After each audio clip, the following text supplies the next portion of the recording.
Assalamualaikum warahmatullahi wabarakatuh. Alhamdulillah, tidak pernah berhenti kita memuji Tuhan kita Allah, yang kita sangat yakin sekarang sedang melihat, mendengar, dan mengetahui segala gerak-gerik kehidupan kita. Dia maha kuasa, maha adil, maha perkasa, selalu hidup dan mengurus makhluknya, dan tidak ada sekutu bersamanya dalam setiap kegiatannya. Dia telah menggantungkan segala kebutuhan kita untuk roda kehidupan di muka bumi ini sebagai makhluk dengan memuji namanya Alhamdulillah. Maka jadikan kalimat ini selalu yang terucapkan dari lidah kita. Selanjutnya kita panjatkan salam hormat kita penuh dengan cinta dan rindu kepada manusia yang telah Allah perintahkan untuk mengucapkan salam hormat kepadanya sesuai dengan apa yang Allah inginkan. Dan semoga Allah memberikan kita taufik untuk mengucapkan salam hormat kepada manusia terbaik ini sesuai yang Allah inginkan dan Allah perintahkan. Dengan harapan tentu Allah akan membalas kita 10 kali tambahan karunia-Nya sebagaimana telah Ia janjikan, dan Ia tidak akan mungkin memungkiri janjinya. Karena Dia telah berfirman, Innallaha la yukhliful mi'ad. Allah tidak akan pungkiri janjinya. Maka sangat wajar kalau kita selalu membacakan salawat dan taslim kepada Nabi besar Muhammad sallallahu wa ala alihi wa sahbihi wasallam. Melanjutkan bahasan kita teman-teman sekalian Minhajul Muslim, dan kita masih di bab adab, dan sekarang kita masuk ke adab setelah membahas pasal kelima, adab terhadap diri sendiri. Kita masuk ke bab atau pasal keenam, adab terhadap sesama makhluk. Dan dalam pasal keenam ini banyak sekali bahasannya. Dan yang paling pertama dibahas, poin A adalah adab terhadap kedua orang tua. Sudah tidak asing lagi bagi setiap muslim, terutama yang sudah belajar agama, mengetahui dan menyadari, serta pasti dia akan menjaga sebaik-baiknya hubungan dia dengan kedua orang tuanya. Baik orang tua itu dalam keadaan kafir, fasik, atau beriman. Ada orang subhanallah diuji oleh sang pencipta Allah di orang tuanya. Dia temukan orang tuanya fasik atau kafir. Fasik artinya jauh dari agama.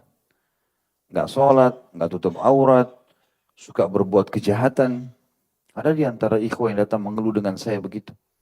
Sampai ada di antara mereka membahasakan kepada saya, semoga Allah selesaikan permasalahan mereka. Ibunya sudah sangat tua, umur 60-70 tahun, tapi masih suka keluar malam, masih suka melakukan hal-hal yang haram, durhaka sama suaminya atau ayahnya, anak-anak ini, dan seterusnya. Mereka aja semua sudah berumur, bahkan sudah punya cucu. Tapi ada orang diuji begitu, subhanallah. Hanya saja, durhakanya orang tua kepada sang pencipta Allah tidak menggugurkan kewajiban bakti kita sebagai anak. Kita lahir, ayah kita, ibu kita, bagaimanapun keadaannya, mereka statusnya orang tua. Dan punya hak syar'i dari kita sebagai anak. Sebagaimana mereka juga harus menjalankan kewajibannya sebagai orang tua. Kita juga punya hak pada saat kecil, diberi nama yang baik, diakikahkan, ya. Kemudian dipandu kepada jalan-jalan yang benar. Kalau mereka lalai, berarti itu dosa mereka dengan Allah. Tidak boleh kita menilai kesalahan orang tua kita dalam pendidik kita atau memberikan hak kita, berarti kita juga boleh balas. Contoh banyak yang mengatakan di pengajian, Ustaz, saya dari kecil ibu saya nggak ngurus. Ditaruh di pinggir jalan, hilang. Sekarang begitu saya sudah berhasil, ibu saya baru datang ngaku kalau dia ibunya. Atau itu ibu saya. Ataupun ayahnya juga seperti itu. Maka apakah gugur bakti saya? Saya mengatakan sama sekali tidak. Tidak ada hubungannya sama sekali. Setiap orang akan menanggung konsekuensi dari kewajiban yang telah Allah bebankan kepada dia. Jangan balas. Orang yang gibah kita balas dengan gibah. Orang yang fitnah balas dengan fitnah. Sepasangan kita selingkuh balas dengan selingkuh. Berarti semuanya akan dihukum. Gitu kan? Sama orang tua kita tidak urus kita, berarti kita juga balas dengan tidak berbakti sama mereka. Ini keliru. Nggak boleh. Teman-teman sekalian, Allah dengan kemahamurahannya menjadikan orang tua ini sebagai pintu surga. pintu surga. Mudah sekali. Senyum dengan mereka, ramah dengan mereka, penuhi kebutuhannya, cari keriduannya. Sampai jelas sekali sabda Nabi SAW, ridhonya Allah berada di ridho kedua orang tua. Artinya kalau mereka sudah ridho dengan kita, selesai urusannya. Saya sering praktikin teman-teman sekalian, Alhamdulillah Allah masih karuniai ayah saya hidup. Dan hampir setiap saat, kalau saya lagi hadapin masalah apapun, telepon ke beliau saja, saya cuma bilang, saya panggil Abah, Abah doakan. Begitu dia bilang, dalam bahasa Arab, beliau sering ucapkan, Jazakallah khair. Semoga Allah mudahkan urusanmu nak, semoga selesai permasalahanmu. Begitu tutup telepon, selesai urusan saya. Saya sangat yakin semuanya selesai. Dan memang betul, selesai. Hanya dengan doa mereka. Gitu. Dan bahkan sampai ulama mengatakan doa orang tua ya, untuk anak walaupun kondisi orang tua itu fasik, jauh dari agama, asal dia bukan orang yang berbuat, yang mengundang murkahnya Allah, seperti berbuat syirik, misalnya berbuat syirik, dia hanya orang yang lalai. Jangan kita anggap remeh, oh ayah saya sholatnya masih belum di masjid, ibu saya masih belum pakai jilbab, kayaknya nggak usah saya minta doanya, keliru. Karena ada satu benang merah di sini, kalau orang tua berdoa untuk anaknya diijabah. Itu sabda Nabi SAW. Mau dia dalam keadaan fasik atau tidak. Makanya kata Nabi SAW, termasuk doa yang tidak ditolak oleh Allah adalah doa orang tua untuk anaknya. Da'watul walid liwaladih. Doa orang tua kepada anak. Bahkan sebagian ulama mengatakan lebih khusus adalah doa ayah dalam hadis ini. Doa ayah, da'watul walid liwaladih. Walaupun ibu mulia tentunya, nanti akan kita jelaskan masalah itu. Dalam hal khidmah, pernah saya jelaskan ibu harus didahulukan. Tapi jangan sampai gara-gara kita salah faham, akhirnya kita tidak berbakti pada ayah kita. Menganggap remeh mereka. Ada seseorang teman-teman sekalian dari ulama salaf dulu menangis pada saat meninggal salah satu dari orang tuanya. Murid-muridnya tanya, dalam majelis, hampir setiap mulai majelis, nangis lagi. Ditanya, kenapa Syekh? Kenapa Imam? Ada apa kok nangis? Dia bilang, orang tua saya sudah meninggal satu. Kata murid-muridnya, semua kami alami itu. Kenapa Anda begitu sedih? Dan lagian Allah masih biarkan satu. Masih ada, Anda bisa berbakti. Kata dia apa? Bagaimana saya tidak menangis sementara setengah pintu surga sudah ditutup, tertutup buat saya. Dengan meninggalnya satu ini, setengah sudah tutup. Tinggal setengah sekarang. Dan bagaimana lapangnya seseorang untuk masuk ke satu ruangan kalau dua pintu dibuka, dengan kalau cuma satu pintu yang terbuka. Itu orang tua pintu surga. Di rumah kita ada surga, teman-teman sekalian. Ada surga. Seorang istri bisa mengejar surga dari suaminya, suami bisa kejar surga dari istrinya, orang tua dari anaknya, anak dari orang tua. Itu lingkup yang Allah buat kepada kita, kendaraan yang paling mudah sebenarnya. Sisanya di luar rumah itu adalah tambahan. Kenapa banyak orang di antara kita teman-teman tidak mau peduli masalah ini? Saya kasih contoh, betapa gembiranya dia kalau sahabat dekatnya telepon. Atau mungkin kekasihnya yang dia sudah nikahi tentunya. Kita bicara yang halal pun, istri atau suaminya, telepon dia bahagia. Tapi begitu ibunya telepon, ayahnya telepon, mukanya cemberut. Berharap telepon itu mati dan diangkat. Nanti alasan sibuk kerja, nanti alasan sibuk seperti ini dan itu. Kenapa? Karena orang tua saya tidak berpendidikan. Kalau dia ngomong-ngomongannya masih bahasa kampung. Karena mungkin ya orang tua saya sudah sangat tua, permintaannya banyak. Kalau ngomong selalu lama, ya akhi, biar 24 jam ibu dan ayah antum telepon terima. Tinggalkan semua kegiatan lain. Itu jauh lebih mulia. Ridhonya sang pencipta di langit, itu datang gara-gara ridhonya mereka.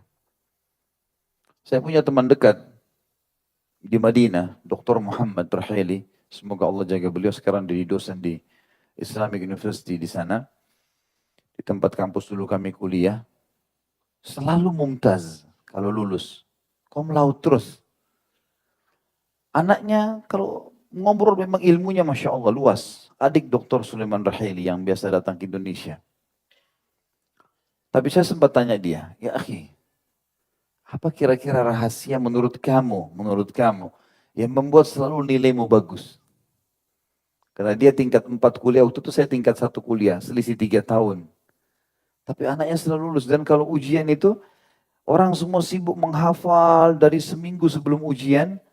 Dia besok ujian, dia datang sama temannya satu orang Sudan, bawa satu buku tulis kecil, berisi rangkuman dari pelajaran besok ujian. Dia cuma ngobrol berdua, 1 jam, 2 jam, selesai. Udah besok ujian, nilainya bagus. Yang lain orang duduk menghafal dengan susah payah, dia enggak. Gitu. Apa rahasianya, akhi? Dia bilang, saya tidak pernah sia-siakan ibu dan ayah saya. Setiap kali saya mau keluar, mau kuliah, mau keluar rumah, mau belajar, mau ujian, selalu datang, cium tangan mereka dan katakan, ibu, ayah, doain saya. Begitu mereka bilang, nak, mudah-mudahan kamu lulus. Udah, saya sudah sangat yakin. Dan betul, pada saat datang tulis ujian itu seperti datang sendiri itu. Jawaban. Dia langsung bisa jawab sendiri. Dia bilang, saya rasakan itu manfaatnya. Dan banyak sekali poin-poin yang berhubungan dengan ini yang perlu kita garis bawahi teman-teman. Karena di Jakarta ini banyak di antara kita pendatang dari luar kota Jakarta. Tidak pernah telepon orang tuanya, nggak pernah tanya kabarnya. Ah gampang, ibu saya kalau tidak ditelepon juga nggak marah kok. Ayah saya juga kalau ditelepon, tidak ditelepon nggak marah. Betul, justru karena sayangnya mereka nggak pernah marah sama kita. Tidak pernah mau marah, tapi mereka berharap ada telepon sekali saja masuk dari anaknya. Kadang-kadang kalau antum telepon sekali teman-teman 10 menit saja, maka coba ikuti informasi di kampung antum. Seperti apa ayah dan ibu kita menghebohkan berita telepon kita 10 menit itu. Itu luar biasa. Kenapa kita tidak lakukan ini teman-teman sekalian? Dan saya sudah sering berbagi sebenarnya. Pernah kita bahas masalah ini. Bakti dengan orang tua ini luar biasa. Luar biasa. Mumpung mereka hidup, kejar baik-baik. Minimal sehari telepon teman-teman. Jangan lewatkan 1 hari kecuali telepon mereka. Pakai stopwatch 5 menit saja. 3 menit sebelum antum bekerja, lagi panasin motor, panasin mobil, telepon mereka. Sudah salam, apa kabar ayah ibu, ada keperluan, ada sesuatu yang bisa saya bantu. Oh enggak ada nak, baik doain saya ya. Itu saja tiap hari. 1 menit, 2 menit, tutup. Insya Allah itu akan membuka kebutuhan antum sehari-hari. Apa saja teman-teman. Karena memang mereka ini betul-betul perantara yang sangat luar biasa dengan sang pencipta Allah subhanahu wa ta'ala. Saya bacakan apa yang ditulis oleh Syekh Abu Bakar rahimahullah. Beliau mengatakan adab terhadap kedua orang tua. Seorang muslim percaya akan adanya hak kedua orang tua terhadap dirinya serta kewajiban berbakti, menaati, dan berbuat baik terhadap keduanya. Tidak hanya karena mereka berdua menjadi sebab keberadaannya, ini poin pertama. Jadi mereka baik sama kita atau tidak, mereka kafir atau fasik atau beriman, intinya kita ada karena melalui mereka perantaranya. Atau karena mereka telah memberikan perlakuan baik terhadapnya. Terlebih lagi kalau selama kecil, dia selalu mengurus kita sampai akhirnya besar. Dan memenuhi kebutuhannya. Tapi juga karena Allah Azza wa Jal, Allah yang Maha Suci dan Maha Mulia, telah menetapkan kewajiban atas anak untuk berbakti dan berbuat baik kepada kedua orang tuanya. Bahkan Allah menyebutkan kewajiban berbakti kepada orang tuanya setelah penyebutan kewajiban terhadapnya yang merupakan ibadah kepadanya semata, tanpa kepada yang selainnya. Sebagaimana Allah jelaskan dalam Al-Quran, di dalam surah Al-Isra, ayat 23 sampai 24. Bunyinya, A'udzu billahi minasyaitonir rajim. Bismillahirrahmanirrahim. Wa qadha rabbuka alla ta'budu illa iyyahu wa bil walidaini ihsana. إما يبلغن عندك الكبر أحدهما أو كلاهما فلا تقل لهما أف ولا تنهرهما وقل لهما قولا كريما واخفض لهما جناح الذل من الرحمة وقل رب ارحمهما كما ربياني صغيرا. Dan Rabb kalian telah memerintahkan secara mutlak, wajib kepada kalian semua, jangan menyembah selain Dia. Sembah artinya tunduk, patuh, cinta dan takut. Tidak perlu takut dan cinta bergantung kepada selain Allah. Dan hendaklah setelahnya kalian berbuat baik kepada ibu bapak kalian dengan sebaik-baiknya, sesempurna-sempurnanya. Jika salah seorang di antara keduanya atau kedua-duanya sampai berumur lanjut dalam pemeliharaanmu, berumur lanjut artinya pasti sangat riskan dengan penyakit, dengan kotor, dengan cerewet, ya, dengan lamban, maka sekali-kali jangan pernah kalian mengatakan kepada keduanya, ibu ini, ayah ini, cerewet sekali, banyak kebutuhannya. Dan janganlah kalian membentak mereka. Firman Allah 1400 tahun turun ini teman-teman sekalian. Jangan bentak mereka. Dan sebaliknya, ucapkan kepada mereka perkataan yang mulia. Kata para ulama, intonasi suaranya lebih kecil. Orang tuanya marah, maka dia tersenyum. Orang tuanya doakan keburukan, dia balas dengan doa kebaikan. Orang tuanya butuh hajat, dia tidak bisa punya apa-apa, maka dia menjanjikan dengan harapan Allah memberi. Dan rendahkanlah diri kalian terhadap mereka berdua dengan penuh kasih sayang. Dan ucapkan, sudah kasih sayang, merendah, wahai Robku, kasihanilah mereka berdua, sebagaimana mereka berdua mendidik aku di waktu kecil. Kata ulama, satu kali didikan saja, misal pada saat kita memasukkan tangan kita kotor di mulut, ibu dan ayah kita menahannya. Sudah cukup antum harus balas seumur hidup. Atau mungkin kita sempat memegang benda yang berbahaya lalu dipindahkan oleh orang tua kita. Sudah cukup itu untuk berbakti seumur hidup. Dan seterusnya. Ya. Tidak ada alasan untuk menolak itu. Tentu di sini cukup banyak kisah-kisah yang pernah saya jelaskan teman-teman sekalian. Di antara para ulama kita. Ada yang lagi pengajian di Jeddah. Kemudian ditelepon oleh ayahnya pesan kambing. Masih ingat? Nah, cuma 3 orang. Allahu a'lam. Ayahnya telepon dari Qasim. Lagi pengajian. Speakernya dimatiin sama dia. Dilihat telepon, ayahnya yang telepon. Kemudian diangkat. Iya ayah. Ayahnya kebetulan orang Badui. Di padang pasir. Gak ngerti apa-apa. Teriak-teriak. Dia gak tahu kalau anaknya lagi isi pengajian. Anaknya ini ulama besar di Saudi. Nah, saya mau undang teman-teman saya butuh 5 ekor kambing. Baik ayah. Dia nggak tanya, ayah butuh kapan, ya kambingnya untuk apa, gitu kan. Nanti saya transfer uang, enggak. Baik ayah, ada yang lain? Enggak ada. Udah, ditutup telepon. Dia bilang, maaf jemaah, ayah saya lagi butuh sama saya. Dia nggak ceritain sama jemaahnya kalau ayahnya pesan kambing segala macam, enggak. Dia tutup pengajian, dia pergi ke tempat penjualan kambing, beli 5 ekor kambing, dia sewa mobil pick up, dinaikin 5 ekor kambing, dia setir sendiri, 1000 kilometer. Dari sini ke Surabaya, lebih jauh lagi. Setir mobil sampai ke sana. Ketemu sama ayahnya, salaman ayah, ini pesanannya. Kira-kira kalau kita teman-teman sekalian, iya ayah nanti saya transfer, gampang. Ayah beli aja sendiri. Beda sekali. Ada seseorang di antara mereka ditelepon sama ibunya. Ini kisah-kisah ulama di Saudi di zaman kita masih hidup mereka. Ditelepon sama ibunya lagi pengajian. Dimatiin speaker sama dia. Supaya ibunya nggak tahu kalau lagi pengajian. Sebentar saya mau terima telepon ibu saya. Assalamualaikum ibu. Waalaikumsalam. Nak, ibu lagi kangen mau duduk makan sama-sama. Baik ibu. Saya datang sebentar lagi. Tutup telepon. Jemaah ibu saya lagi butuh sama saya. Duduk. Tutup majelisnya. Keluar, beli makanan, duduk berdua sama ibunya makan.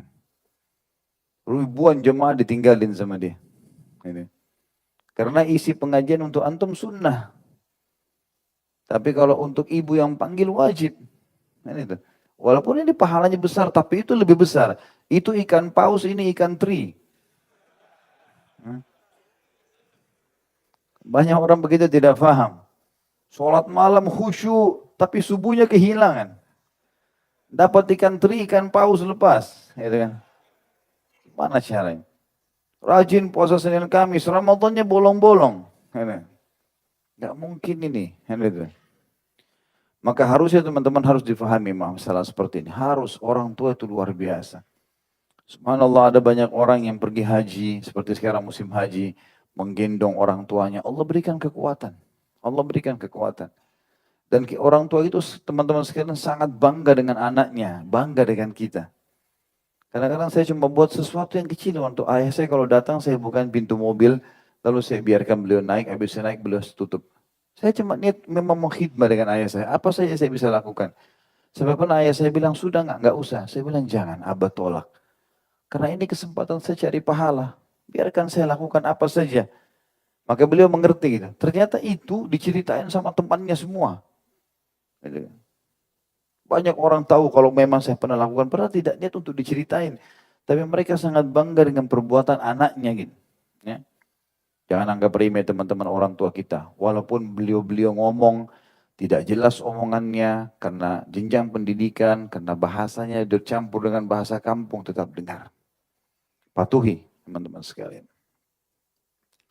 Dalam firman yang lain, Allah Subhanahu wa taala ingatkan surah Luqman ayat 14.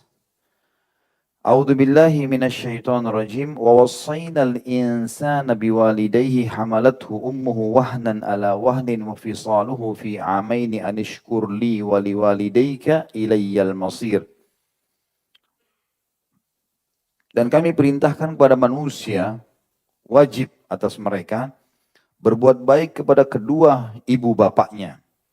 Ibunya telah mengandungnya dalam keadaan lemah yang bertambah lemah dan menyapinya selama 2 tahun. Ini sapian yang normal ya, yang diperintahkan dalam agama. Maka bersyukurlah kepadaku, kata Allah. Lalu Allah hubungkan antara bersyukur, berterima kasih karena kita ada di muka bumi ini sama Allah, dan kepada kedua ibu bapakmu. Hanya kepadamu, kepadakulah kalian akan dikembalikan. Ya. Ketika Rasulullah SAW ditanya oleh seorang laki-laki tentang masalah pelayanan kedua orang tua. Jadi terjemahan ibu bapakmu atau bapak ibumu sama saja. Karena dalam ayat tadi surah Luqman dan surah Isra sebenarnya biwalidaik. Ya. Jadi kedua orang tua. Bisa berarti bapak ibu atau ibu bapak. Ya. Seorang bertanya, man ahakku bihusni suhbati? Qala ummuka. Qala thumma man? Qala ummuka. Qala thumma man? Qala ummuka. Qala thumma man? Qala thumma abuk. Hadis ini riwayat Bukhari nomor 5971 dan Imam Muslim 2548. Siapakah orang yang paling berhak mendapatkan baktiku? Ini terjemahan sebenarnya ya. Kalau yang saya terjemahkan husni suhbah, itu terjemahannya adalah pelayanan. Menemani. Siapa yang paling layak saya temani? Siapa yang paling layak saya layani? Maka Nabi SAW mengatakan ibumu. Lalu laki-laki bertanya lagi, kemudian siapa? Beliau menjawab ibumu. Lalu siapa lagi? Ibumu. Sampai 3 kali. Kemudian yang keempat, lalu siapa? Kata Nabi SAW adalah ayahmu. Tentu di sini teman-teman sekalian, saya sudah pernah jelaskan dalam berbakti kita harus samakan antara ibu sama ayah. Tapi pelayanan, kalau ibu kita bilang tolong ambilin air nak, ayah kita juga bilang ibu kita dahulukan. Tapi bukan berarti haknya ayah di bawah ini. Saya sudah pernah jelaskan teman-teman, karena penisbatan nama hanya boleh kepada ayah. Walaupun ayah kita orang buruk. Abu Jahal siapa yang tidak kenal teman-teman sekalian? Musuh Allah, musuh agama ini. Bahkan Nabi SAW berikan gelar Fir'aunnya umat ini. Anaknya dia namanya Ikrimah. Dulu sama-sama ayahnya. Benci sekali. Benci sekali Islam. Tapi setelah dapat hidayah dalam Islam teman-teman sekalian, tetap namanya Ikrimah bin Abi Jahal. Karena ini musuh Allah ini, meninggal dalam keadaan kafir. Gak dihapus nisbat namanya. Bagaimana kalau ayah kita orang Muslim? Tidak boleh kita tidak berbakti. Tapi kita baik santun sama mereka. Ya. Makanya perlu digarisbawahi. Tentu juga ibu masuk di dalam pelayanan. Tapi penisbatan nama tidak boleh. Orang kalau mau izin keluar rumah, kalau satu rumah harus izin sama ayahnya. Dan tidak ada pernikahan anak perempuan kecuali izin walinya atau ayahnya. Walaupun ibunya setuju 1000 kali, kalau ayahnya tidak setuju nggak bisa. Gitu kan? Ini perlu digarisbawahi. Dalam sabda Nabi SAW yang lain, riwayat Bukhari 2408 dan Imam Muslim 5903, beliau SAW bersabda, Inna Allah harrama alaikum uquqal ummahat, wa mana'a wahat, wa wa'dal banat, wa kariha lakum qila wa qal, wa kathratas su'al, wa idha'atal mal. Ada wasiat penting di sini, kata Nabi SAW, sungguhnya Allah telah mengharamkan atas kalian durhaka kepada ibu-ibu kalian. Jadi di sini walaupun ibu kita itu mungkin tadi saya bilang jenjang pendidikannya kurang, mungkin orangnya sedikit tegas, mungkin tetap harus bakti. Sabar hadapi mereka. Gitu kan. Sambil kita doakan. Tidak memberi kepada yang membutuhkan. Wamana awahat, maksudnya di sini tidak memberi kepada yang membutuhkan. Ini terjemahan perlu diperbaiki, ya. Tidak memberi kepada ya, orang-orang yang tidak menahan pemberian kepada orang yang membutuhkan. Tidak menahan pemberian kepada orang yang membutuhkan, itu terjemahan yang lebih tepat. Jadi kalau ada orang minta, mau dia kaya, mau dia miskin, pokoknya minta jangan ditolak. Sebagaimana sabda Nabi SAW yang lain, kalau seseorang di atas tunggangannya meminta kepada kalian, maka berilah, karena kalian lebih mulia daripada nih. Sudah tahu juga hadis Bukhari tentang tangan di atas lebih baik daripada tangan di bawah. Jadi usahakan kalau ada orang mengulurkan tangan, jangan tolak, kasih. Kemudian, wa'dal banat, dan mengubur hidup-hidup anak-anak perempuan. Ini sama kalau zaman kita sekarang tidak boleh menggugurkan kandungan. Ya. Aborsi. Kemudian wakariha qila wakal, dan Allah membenci ucapan-ucapan yang tidak jelas sumber dan kebenarannya pada kalian. Semua gosip tanpa memastikan diikuti, ya, disebarkan. Ini dilarang. Kemudian juga wakathratus su'al, dan banyak bertanya. Kalau orang bertanya teman-teman sekalian pada hal yang dia butuhkan, ada manfaatnya. Karena dia butuh, dia harus tahu alamat jalanan, ilmu pengetahuan yang sedang dijelaskan, tentang hak dan kewajiban kalau dia kerja di sebuah lembaga. Maka itu gak ada masalah. Tapi ada orang enggak.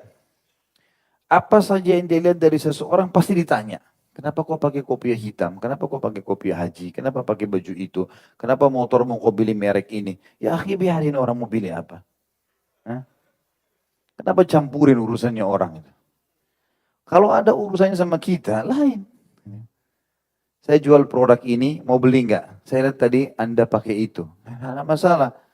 Tapi semua orang ditanya apapun berhubungan sama dia ini enggak perlu. Ini namanya qil wa qal dalam bahasa Arab. Nabi SAW melarang itu. Wa kathratus su'al, dan banyak bertanya-tanya, tidak ada perlunya.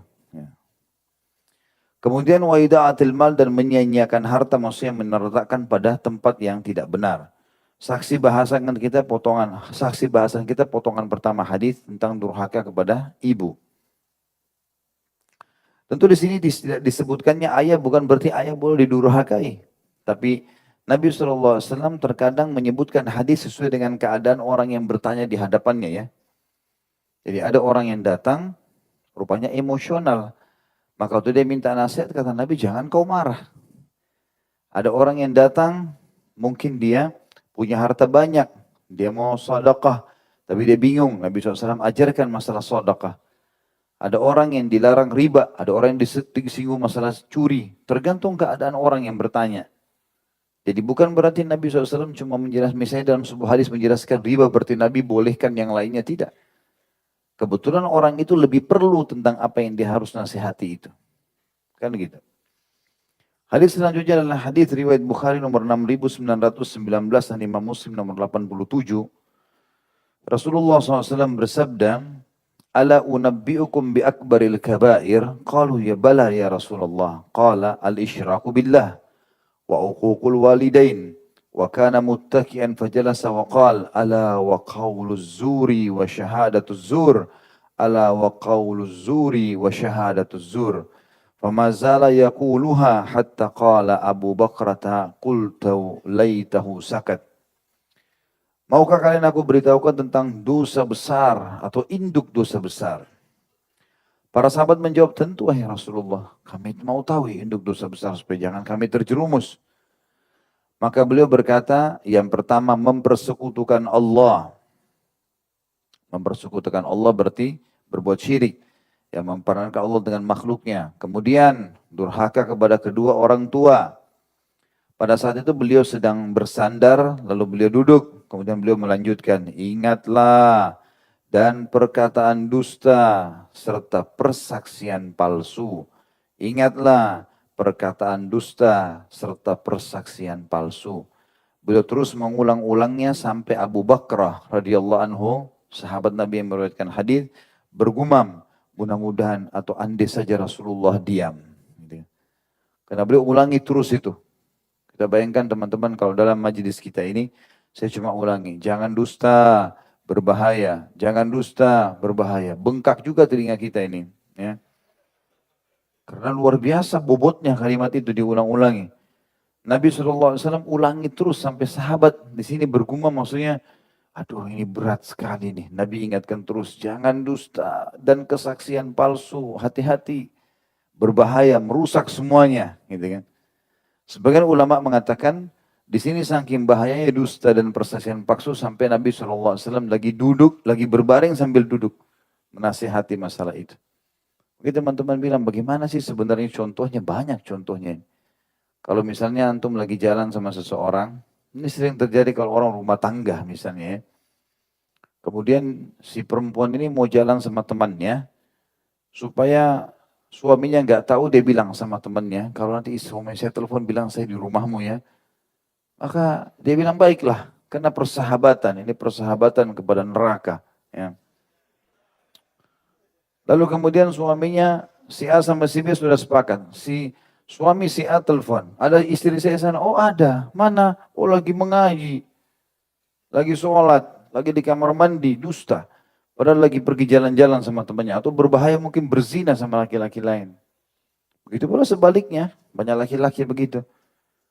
Oh saya mau ke rumahnya fulan, habis itu telepon temannya, saya akan ke sana ya. Nanti kalau misalnya istri saya telepon bilang saya di sana. Oh iya ada di sini lagi duduk nih, lagi ngobrol segala macam, bohong.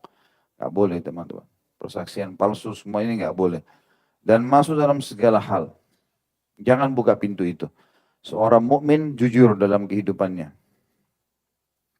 Semoga Allah maafkan tentu apapun yang pernah terjadi, kalaupun ada seseorang yang kita pernah melanggar.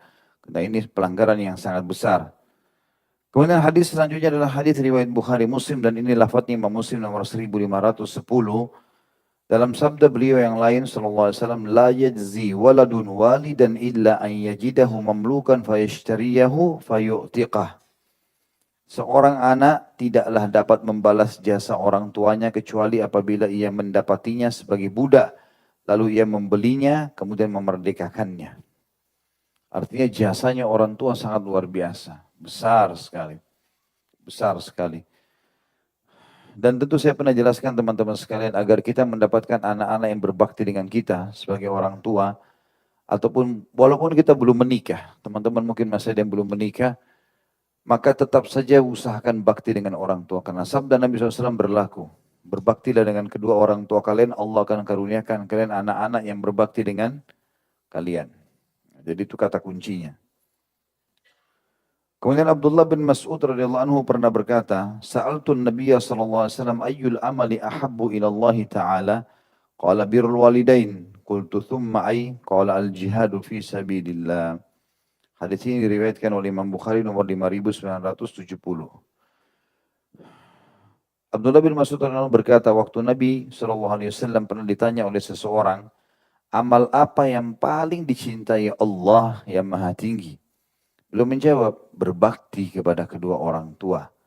Aku bertanya lagi, kemudian apa lagi? Beliau menjawab, jihad di jalan Allah. Sampai ulama mengatakan bakti dengan orang tua didahulukan daripada jihad. Ya. Ada seseorang pernah datang kepada Hasan Basri dan berkata, wahai imam, saya punya ayah yang sangat tua, sakit parah, stroke di atas ranjang. Setiap buang air besar, buang air kecil, saya selalu tampung dengan tangan saya. Nggak ada rasa jijik sama sekali. Sekarang sudah mungkin 20 tahun saya urus dia. sampai saya mandikan dan tidak rasa jijik. Pertanyaan saya, apakah saya sudah balas jasa ayah saya? Ayahnya ini, stroke. Kata Hasan Basri, sama sekali belum. Belum ada yang kau balas. Hei Imam, 20 tahun, ngurus kotoran, kencing, buang air besar di telapak tangan. Dan saya sama sekali tidak merasa jijik. Belum saya balas. Kata Hasan Basri, belum. Karena dulu, waktu kau kecil, ayahmu membersihkanmu, berharap kau jadi pemimpin. Kalau sekarang kau bersihkan ayahmu berharap kapan dia mati dan engkau berhenti bertugas. Kalau ayah kita dulu cebokin kita, mandiin kita, berharap kita jadi tokoh masyarakat. Kalau kita, aduh ini orang tua, kapan matinya nih. Itu perkataan Hasan Basri rahimahullah. Ya. Bagaimana beliau menggambarkan masalah itu. Maka hati-hati teman-teman sekalian. Kemudian dalam riwayat lain, suatu ketika seorang laki-laki menghampiri beliau dan meminta izin untuk jihad. Seorang anak muda datang kepada Nabi SAW. Di dalam hadis Bukhari nomor 3004 dan Imam Muslim 2549. Ya Rasulullah izinkan aku berjihad. Karena dalam beberapa riwayat lain dikatakan umurnya anak ini sekitar 16 tahun. Masih sangat muda. Lalu Nabi SAW bertanya, ahayyun walidaka? Qala na'am. Qala fafihi ma fajahid.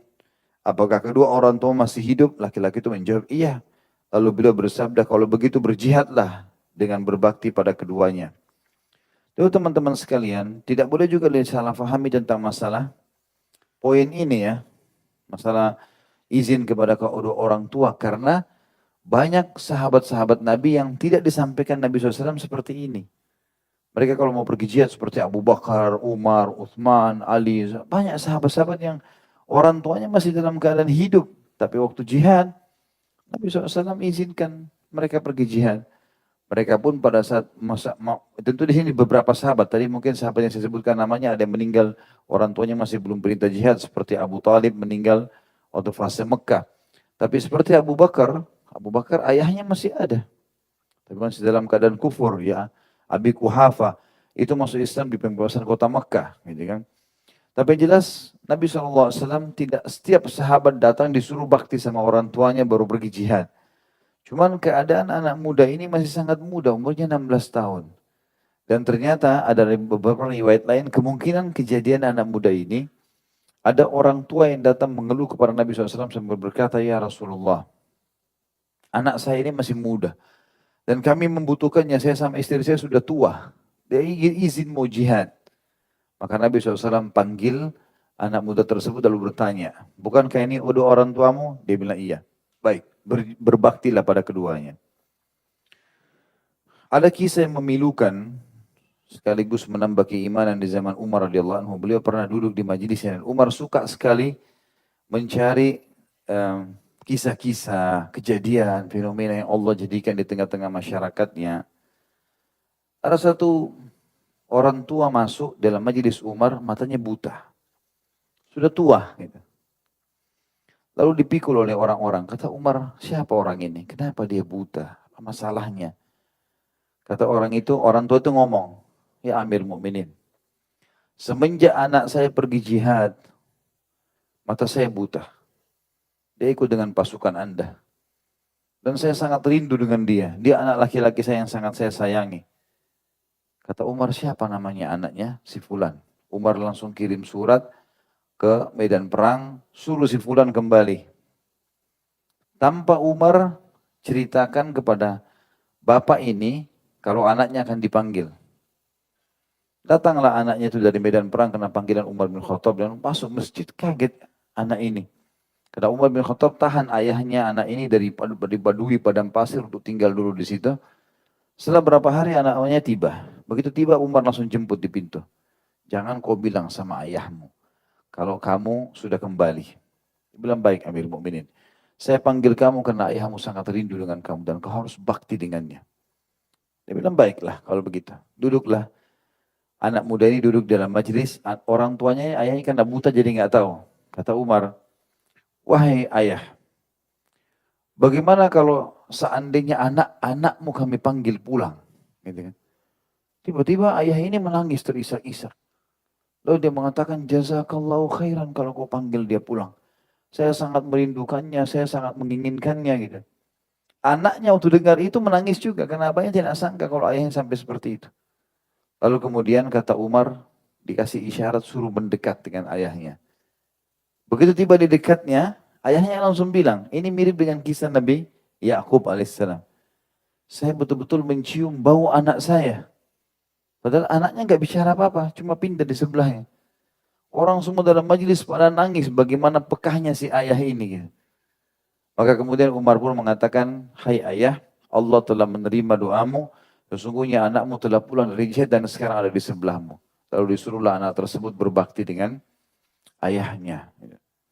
Jadi subhanallah orang tua itu sangat peka sebenarnya dengan kita. Cuman mereka kadang-kadang tidak mau membebankan anaknya. Makanya sering saya bahasakan dengan ikhwan dan akhwat. Kadang-kadang banyak orang di antara kita teman-teman, ayah ibunya cuma jadi tempat pelampiasan berkeluh kesah. Tapi pada saat dia lagi senang gak cerita. Ribut rumah tangganya, ada masalahnya baru telepon ayah ibunya. Ayah ibu begini pusingin orang. Sampai orang tuanya gak tidur malam-malam. Harus bagaimana nih, harus bagaimana nih. Ya. Begitu sudah baikan suami istri, nggak pernah telepon, nggak pernah apa. Sudah tiba-tiba sudah keluar negeri sama-sama, keluar kota sama-sama. Gitu. Karena salah satu kerabat kami begitu. Telepon ke ayah saya, masalah begini. Saya lihat ayah saya nih, kadang-kadang lagi dengar ceritanya sambil berkerut keningnya beliau. Saya kesian gitu. Setelah saya tanya, ada apa abah? Oh ada begini, begini, begini. Saya coba kasih ide, mungkin begini, mungkin ini, begini. Bukan menggurui tapi, iya betul bagus segala macam. Rupanya selama berapa hari dipikirin oleh ayah saya jalan keluarnya, gimana masalahnya orang ini. Orang ini sudah nggak telepon nih. Berapa hari kemudian kami dengar orangnya sudah pergi berdua suami istri, sudah nggak ada masalah. Tadinya telepon-telepon luar biasa ini. Kayak sudah masalah sudah besar sekali. Maka teman-teman sekalian kita jangan cerita pada orang tua. Sama orang tua ini membebankan mereka saja. Lebih baik telepon, minta doanya, malah kita pecahkan masalah mereka. Mudah-mudahan dengan itu Allah Subhanahu wa taala memecahkan permasalahan kita. Selanjutnya, di dalam hadis yang lain disebutkan bahwasanya ja'a rajulun minal ansar faqala ya Rasulullah hal baqiya alayya syai'un min birri abawayya ba'da mautihima aburruhuma bihi qala na'am khisalun arba'ah as-salatu alaihima wastighfaru lahuma wa infadhu ahdihima wa ikramu sadiqihima wasilatul rahim allati la rahima laka illa min kibaliha atau min kibalihima mestinya ya. Ada mimnya di situ ditambah teman-teman. Min kibalihima fahuwa alladhi bakiya alaika min birrihima ba'da mautihia atau ba'da mautihima. Seorang laki-laki dari Ansar datang lalu berkata, wahai utusan Allah, masih adakah yang tersisa kewajiban baktiku terhadap kedua orang tuaku yang harus aku lakukan setelah mereka meninggal? Beliau menjawab, ada 4 hal yang harus kamu selalu lakukan walaupun orang tuamu sudah meninggal. Mendoakan keduanya. Tentu kalau meninggal saja kita lakukan, apalagi kalau masih hidup. Mendoakan keduanya. Jadi sisipkan di setiap kesempatan antara azan dan iqamah, kebetulan lagi hujan turun, atau apalah kita lagi merasa ada masalah, kita berdoa, selalu sisipkan Rabbi ghfirli wali walidayya warhamhuma kama rabbayani shaghira. Selalu sisipkan. Bisa saja karena doa itu doa kita yang lain diijabah. Doakan mereka. Yang kedua, memohon ampun bagi keduanya. Beda antara mendoakan dan memohon ampun. Kata ulama dipisahkan dalam hadis ini karena memang mendoakan artinya bisa mendoakan keselamatan. Memohon ampun khusus minta agar Allah maafkan kesalahannya. Yang ketiga melaksanakan janji keduanya. Jadi kalau kita pernah berjanji baik ayah, ibu saya akan lakukan ini dan itu. Kalau mereka masih hidup harus kita lakukan. Selama bukan pelanggaran agama. Kalau kita tidak bisa, maka bahasakan, maaf saya nggak bisa jalankan dulu yang saya janjikan. Saya mohon supaya dibatalkan janji itu. Misal Kita sudah janji mau kuliah di tempat tertentu, kita janji mau kerja tempat tertentu, kita janji mau datang, atau apalah ya, dan tidak bisa, maka batalkan itu. Yang keempat, menghormati teman-teman keduanya dan menyambung tali persaudaraan silaturahim yang tidak ada hubungan rahim denganmu kecuali melalui keduanya. Ya. Jadi kita disuruh untuk menghormati teman-teman mereka walaupun teman mereka orang kafir, temannya ibu, temannya ayah. Kalau mereka sudah meninggal tetap kita datang ke teman-temannya yang biasa beliau-beliau ini datang, sahabat-sahabatnya. Kecuali kata ulama dalam kondisi memang mereka adalah orang-orang yang fasik, yang jahat, penjahat misalnya, maka itu tidak ada hubungannya dengan kita berbakti sama mereka. Tapi kalau mereka orang baik-baik, tetap kita lanjutkan hubungan dengan sahabat-sahabat orang tua kita. Juga menyambung tali silaturahim, ini yang punya hubungan rahim saja, yang tidak ada hubungan rahim denganmu kecuali melalui keduanya. Maksudnya saudaranya, saudarinya, tantenya mereka, keponakannya, dan seterusnya, ini semua adalah rahim kita. Itulah sisa bakti yang harus kamu lakukan terhadap keduanya setelah mereka berdua meninggal. Jadi teman-teman sekalian, jangan tunggu orang tua kita meninggal, kecuali kalau orang tua kita sudah terlanjur meninggal. Baru kita mau melakukan ini. Selama hidup lakukan dulu. Ini kalau sudah meninggal tinggal terfokus di 4 hal. Kalau mereka masih hidup banyak sekali. Hidangkan air kah? Belikan pesanan kah? Gembirakan hatinya kah pada saat dia lagi sedih? Walaupun via telepon. Itu sudah luar biasa baktinya. Dan itu tidak bisa lagi kalau mereka meninggal. Kalau meninggal hanya bisa 4 hal ini. Juga perintah yang lain, Nabi SAW tentang masalah bagaimana berbakti kalau kedua orang tua sudah meninggal. Tadi tentu itu hadis yang sebelumnya tentang 4 hal itu diriwayatkan Abu Daud nomor 5142. Hadis yang sekarang saya mau bacakan adalah hadis diriwayatkan Imam Muslim nomor 2552. Rasulullah SAW bersabda, Inna min abarril bir an yasila rajulu ahla wuddi abihi ba'da an yuwalliyahul ab. Sesungguhnya di antara sebaik-baik bakti adalah seseorang menyambung hubungan dengan kerabat dekat ayahnya setelah meninggalnya. Kenapa kerabat ayah disebutkan? Hah? Ada yang tahu? Karena kerabat ayah secara susunan itu lebih dekat daripada kerabat ibu. Secara susunan. Kayak misalnya kalau seorang wanita mau menikah, ayahnya sudah meninggal. Siapa yang pengganti ayahnya? Keluarga ayahnya. Pokoknya wali dari keluarga ayah. Pamannya kah, sepupunya kah, walaupun dari keluarga ibunya ada. Maka memang sisi yang lain, walaupun keluarga ibu juga harus dibakti. Tidak bisa dipisah. Tapi hadis ini menjelaskan kepada kita tentang kedudukan. Ya. Ini sebagaimana saya jelaskan tadi awal, bukan berarti disebutkan ibu berarti ayah terlupakan, atau bukan berarti ayah disebutkan berarti ibu terlupakan. Dua-duanya kita wajib berbakti. Sebagai penutup beliau menyebutkan 4 poin tentang kewajiban kita sebagai anak kepada orang tua. Jika seorang muslim mengakui hak-hak terhadap kedua orang tuanya dan melaksanakannya dengan sempurna dalam rangka mentaati Allah yang Maha Tinggi dan melaksanakan wasiatnya, maka di samping itu ia pun berkewajiban memuliakan kedua orang tuanya dengan adab-adab berikut. Yang pertama, mematuhi setiap yang diperintahkan atau dilarang oleh keduanya dalam hal-hal yang bukan kemaksiatan terhadap Allah yang Maha Tinggi dan tidak menyelisihi syariatnya. Kalau orang tua kita suruh kita misalnya tidak sholat, buka aurat, apalah berpacaran atau buat hal maksiat, jangan dipatuhi. Karena tidak boleh mentaati makhluk dengan bermaksiat terhadap Allah. Sebagaimana Allah sebutkan dalam Al-Quran, kekal dalam surah Luqman ayat 15, A'udzu billahi minasyaitonir rajim wa in jahadaka ala an tusyrika bi ma laysa laka bihi ilmun fala tuti'huma wa sahibuhuma fid dunya ma'rufa. Dan jika keduanya memaksamu untuk mempersekutukanku dengan sesuatu yang tidak ada pengetahuanmu tentang itu, maka janganlah kamu mengikuti keduanya. Kalau perbuatan maksiat kepada Allah nggak boleh. Jangan kalian patuhi kata Allah dan pergauli mereka di dunia dengan cara baik. Walaupun orang tua kalian kafir, tetap berbuat baik sama mereka. Selama bukan maksiat. Juga sabda Nabi alaihi salatu wassalam dalam hadis riwayat Muslim nomor 1840, di mana Rasulullah SAW bersabda, innamat ta'atu fil ma'ruf. Ketaatan yang ditujukan kepada makhluk itu hanya boleh kalau dalam hal kebaikan atau hal-hal yang Allah perintahkan. Juga sabda Nabi SAW dalam riwayat Tabarani dalam kitab Al-Kabir jilid 18 nomor 170, Rasulullah SAW bersabda, la ta'ata li makhlukin fi maksiatil khaliq. Tidak ada ketaatan pada makhluk atau bagi makhluk dalam kemaksiatan terhadap Khalik atau Sang Pencipta.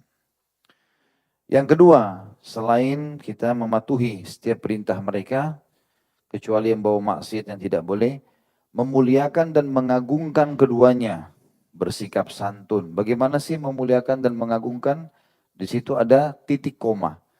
Itu kalau dalam tulisan bahasa Indonesia pun berarti berhubungan dengan penjelasan kalimat yang sebelumnya. Apa sih yang dimaksud memuliakan dan mengagungkan keduanya? Pertama, bersikap santun terhadap keduanya. Santun itu tutur katanya baik, merendah. Yang kedua, menghormati keduanya dengan perkataan dan perbuatan. Yang ketiga, tidak menghardik keduanya dan tidak mengangkat suara terhadap mereka. Jika berjalan bersama, maka mereka tidak berjalan di depan mereka. Jadi termasuk penghargaan itu, tidak mendahului langkah orang tua atau kaki orang tua. Tidak lebih mengutamakan istri dan anak daripada keduanya. Ini kalau anak laki-laki. Karena dia wajib berbakti pada orang tuanya walaupun sudah punya istrinya. Ya, hati-hati yang masih bujang-bujang ini. Ya. Jangan karena cinta sama istri akhirnya durhaka sama orang tua. Istrinya nggak mau cemberut gara-gara dia ibunya minta tolong lalu dia dahulukan ridho istrinya. Enggak ya akhi. Ridho ibu. Sampai sebagian ulama mengatakan termasuk durhaka seorang anak laki-laki kalau dia mau naik mobil, dia biarkan istrinya duduk di depan bersama dia lalu ibunya duduk di belakang. Kecuali ibunya yang minta. Itu termasuk durhaka. Kata para ulama. Melangkahi langkah mereka tidak boleh kecuali mereka lagi sakit kita perlu. Usahakan langkah kita di belakangnya. Selalu merendah. Begitu perintah agama kita. Kecuali mereka minta tolong jalan di sebelah kita, kita ngobrol baru. Kalau enggak, para sahabat Ridwanullah alaihim paling seperti itu. Kalau mereka jalan, kalau orang tuanya jalan, mereka di belakang orang tuanya. Siap, khidmah, bantu apapun. Disuruh ini, disuruh itu, semua dijalankan oleh mereka. Tidak memanggil mereka dengan nama mereka, tapi dengan panggilan ayah, ibu. Ya. Ada juga sebagian suku mungkin punya tradisi ya, memanggil-manggil nama. Ya. Serta tidak bepergian kecuali dengan izin dan kerelaan mereka. Yang ketiga, berbuat baik terhadap keduanya dengan segala sesuatu yang mampu dilakukan seperti memberi makanan, pakaian, mengobati, dan mencegah mara bahaya, serta mempertaruhkan jiwa untuk melindungi mereka. Saya sudah pernah kasih contoh, teman-teman terima gaji di Jakarta, tidak ada salahnya kirim sabun ke kampung tuh, kirim sampo, kirim handuk, setiap berapa waktu sekali. Oh saya sudah pernah kirim handuk Ustaz, tapi 10 tahun yang lalu. Udah rusak tuh handuk. Saya pernah kirim mukena tapi 15 tahun yang lalu. Sudah tidak ada mukenahnya itu. Setiap 6 bulan sekali perbaharui. Berikan sejadah, dipakai sholat. Kirimkan Al-Quran dengan tulisan yang besar. Kirimkan minyak wangi yang mereka suka. Gitu kan. Datang ke kampung, perbaiki rumahnya semampu kita. Tanamkan kegembiraan. Ajak tinggal bersama-sama di Jakarta kalau punya kemampuan. Itu semua bentuk bakti kepada orang tua. Yang keempat, yang terakhir, menyambung hubungan silaturahim yang tidak ada hubungan rahim kecuali melalui mereka berdua, mendoakan dan memohonkan ampun bagi keduanya serta melaksanakan janji keduanya dan menghormati teman-teman mereka. Tentu kalau orang tua kita pun dalam keadaan buruk teman-teman sekalian, yang kita lakukan doakan kebaikan. Doakan agar dapat hidayah, dapat petunjuk. Jangan malah kita doakan kebinasaan, ya, karena ini berbahaya. Doa yang kita ucapkan yang buruk bisa berefek kepada kita. Sebagaimana sabda Nabi SAW, siapapun yang mendoakan saudaranya muslim, ini puncaknya juga orang tua tentunya, maka malaikat di atas kepalanya mengatakan, dan engkau akan dapat yang sama, engkau akan dapat yang sama. Allahu a'lam. Baik, sampai sini teman-teman sekalian, semoga majelis kita diberkahi olehnya, ketambahan amal kita pada hari kiamat. Dan semoga semua amal yang pernah kita kerjakan tidak terkecuali semua diterima dengan kemahamurannya sampai menjelang ajal datang nanti. Dan semoga seluruh yang sakit disembuhkan penyakitnya, yang lagi menghadapi masalah diselesaikan permasalahannya, dan juga yang belum dapat hidayah dimudahkan dapat hidayah, yang masih terhimpit dari sisi rezekinya dimudahkan oleh Sang Pencipta Allah, baik harta, pasangan hidup, keturunan, dan apa saja yang dibutuhkan selama di dunia, dan semoga digunakan dalam ketaatan kepada Sang Pencipta Allah. Dan kita doakan agar negara kita menjadi negara yang tentram, aman, damai. Seluruh umat Islam tanpa terkecuali berada di bawah naungan ukhuwah Islamiyah. Diangkat perselisihan dan kebencian dari hati mereka satu sama yang lain. Dan ditambahkan persaudaraan dan keimanan. Serta dalam ibadah mereka kembali kepada Al-Quran dan Sunnah. Dan semoga seluruh wilayah Indonesia diberikan pemimpin muslim yang adil yang kembali kepada Al-Quran dan Sunnah. Dan orang-orang non-muslim yang belum dapat hidayah diberikan dapat hidayah yang fasik. Diberi kembalikan kepada keimanan dan ilmu. Serta juga semoga Indonesia menjadi contoh bagi negara-negara yang lain. Tidak pernah lupa kita doakan saudara kita di Palestina, di Syria, di Yaman, di Irak, di Myanmar, di Ahsa, di Maribun benar-benar yang sedang tertindas. Semoga Allah ikhlaskan niat mereka, terima para syuhada mereka, mulakan Islam di tangan mereka dan tangan kita semua, dan semoga Allah partisipasikan kita bersama mereka di pahala baik dengan doa, dengan harta juga dengan jiwa kita, dan semoga Allah dengan kemahamurahannya menyatukan kita semua di surga firdausnya tanpa hisab. Sebagaimana ia sadarkan di majlis ilmu yang mulia ini. Kalau benar dari Allah, harus dari saya mohon dimaafkan. Subhanakallahumma bihamdika, asyhadu an la ilaha illa anta astaghfiruka wa atubu ilaik. Wassalamualaikum warahmatullahi wabarakatuh.